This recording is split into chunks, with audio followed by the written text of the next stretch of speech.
साथियों, आप सभी को यह जानकर प्रसन्नता होगी कि गाजियाबाद पार्लियामेंट्री कंस्टिट्यूएंसी से राष्ट्रवाद पार्टी की ओर से हमारा नॉमिनेशन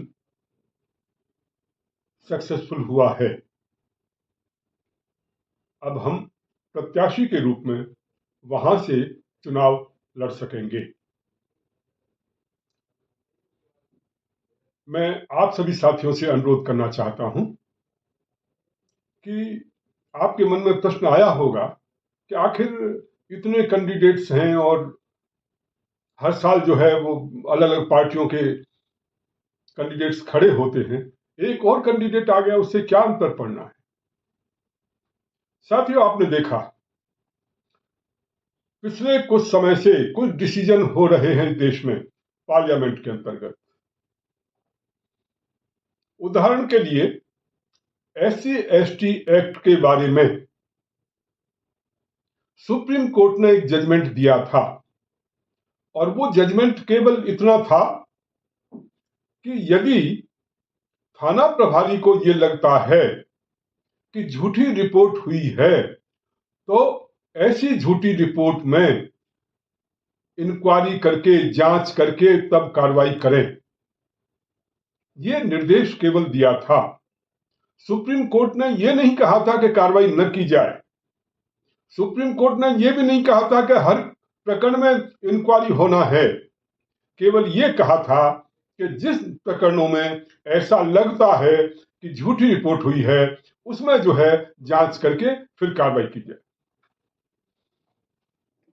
और आप कल्पना करिए कि कितने लोग इन झूठी रिपोर्टों के कारण जेलों में सड़ते रहते हैं, उनकी जमानत नहीं होती, पूरा परिवार बर्बाद हो जाता है और जो शर्मिंदगी जो झेलनी पड़ती है, बेइज्जती जो होती है, वो एक अलग है। और इस कारण बहुत बार बहुत से लोग आत्महत्या कर लेते हैं और ये घटनाएं तमाम हो रही हैं। परंतु मैं पूछना चाहता हूं, बीजेपी के जितने नेता थे, MP थे या गाजियाबाद कंस्टिट्यूएंसी से जो सांसद महोदय थे, क्या उन्होंने इसके विरोध में आवाज उठाई? नहीं। सुप्रीम कोर्ट ने जो जजमेंट दिया था और उसको लेकर जो मोदी सरकार के द्वारा एक नया कानून पास किया गया, अमेंडमेंट SC/ST एक्ट के अंतर्गत, जिसमें यह निर्धारित किया गया कि कोई भी थाना प्रभारी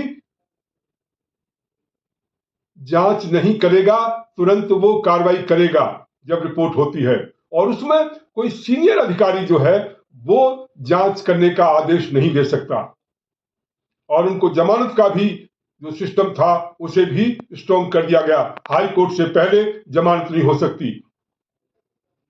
आप कल्पना करिए, यदि आपके खिलाफ झूठी रिपोर्ट हो जाती है तो आपके खिलाफ कोई चारा नहीं है। आप कहीं भी चले जाएं कि साहब हमारे खिलाफ झूठी रिपोर्ट हुई है और उसे हमें बचाया जाए। क्या ऐसा कभी कानून एक तरफा कानून बनता है जहां की न्याय की कोई गुंजाइश नहीं है, जबकि सुप्रीम कोर्ट कह रहा है? ध्यान रखिए, जो आपके नेता थे, जो आपके प्रतिनिधि थे, उस समय किसी ने इसके विरोध में आवाज नहीं उठाई।